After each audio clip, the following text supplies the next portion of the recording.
This is a Columbia BO cylinder machine. Frequently you'll find the Columbia machines with these back brackets have a T in their name, so it would be like a BOT. But since this one only came with a back bracket, they just stopped at BO. It's a nice looking machine. It's a little bit of a departure in design with this sort of oval cutout here and also on the sides. And it also has a horizontal carriage because of the tone arm. When Victor came out with this back bracket for disc machines, other companies stole the idea and started incorporating it into their machines. And this one has like a tapered tone arm, just kind of like a Victor. And it's got this incredibly beautiful nickel horn that's in just amazing shape. One of the special features of this machine is it takes 6-inch cylinders. This is a regular cylinder that you might find on most machines.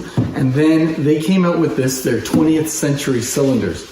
These are a little bit longer. They're 6 inches instead of 4 inches. And so they play a little over 3 minutes, where this cylinder would play about 3 minutes.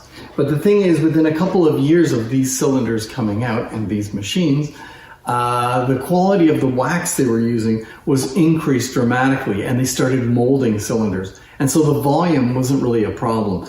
So the only reason they had these was they were played a little bit longer, 3 minutes. And it just wasn't enough to get the public to buy into them in a big way. Now you can play the regular size cylinders on this. So this machine was good for playing just about anything. One of the cylinders I'm going to play today is one from England. This is a celluloid cylinder with a cardboard core. This is basically a Lambert cylinder with a cardboard core.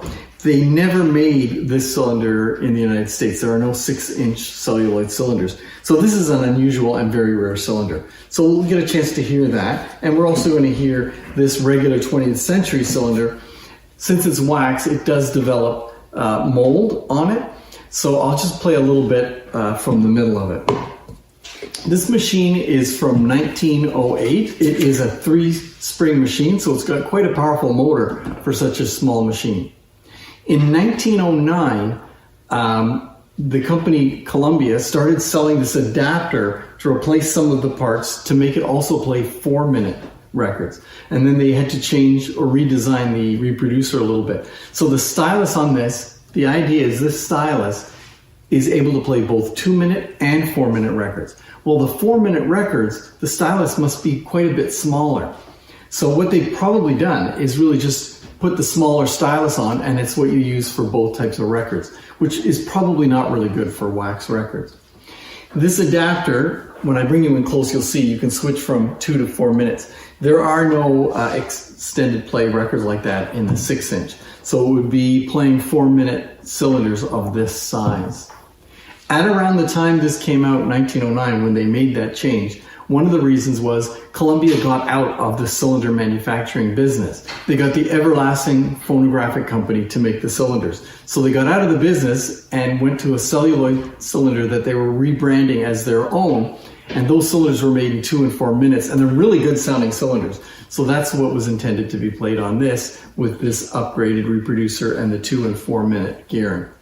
So let me bring you in, take a look at it, and then we'll hear something on it. All right. You know I'm a big Columbia Graphophone fan, and one of the reasons is these gorgeous decals. Look at that, really nice.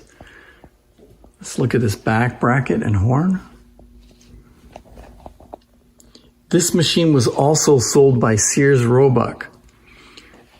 So it was also sold by catalog. There's the reproducer. Similar to an Edison, but it incorporates springs to make sure the pressure is correct on the stylus. And here's the 2 and 4 minute. You can switch to 4-minute or 2-minute. And what that does is it moves this gear from one position to another. So it engages in different gears. The bed plate's in pretty rough shape.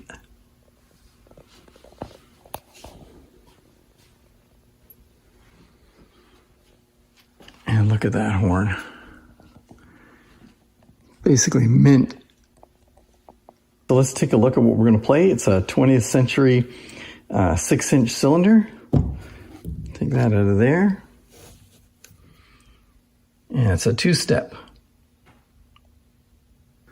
Okay, I have the cylinder on it, and you can see it's got a little bit of mold, but the middle is pretty good. So I'm just going to play a little snippet anyway. So let me get it started and drop the reproducer here.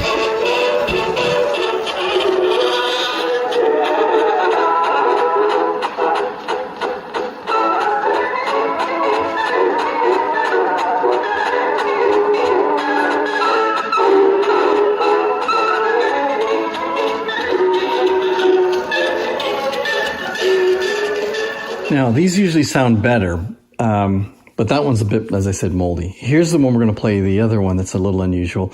Imperial record, it's a celluloid record, so these age really well.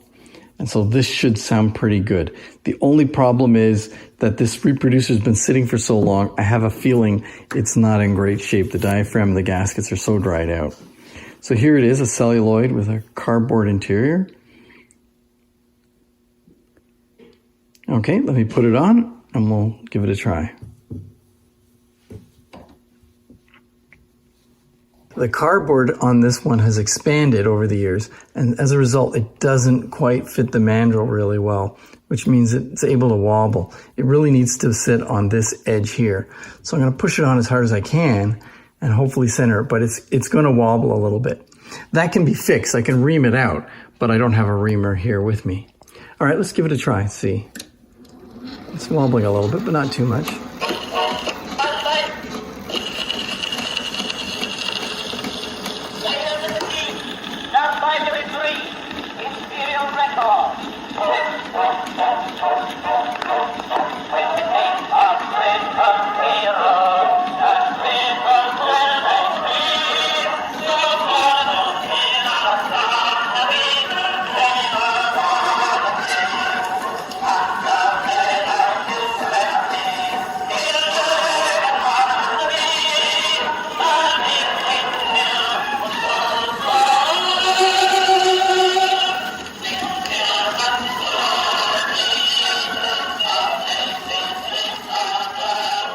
Well, it didn't sound too bad, but this machine definitely needs to be oiled and maybe cleaned a little bit because it's been sitting here for about 30 years without being used. So not too bad for something that's been sitting around. It's a nice machine, and it's a special machine because it has this back bracket, which is unusual, and then again, this incredibly stunning horn.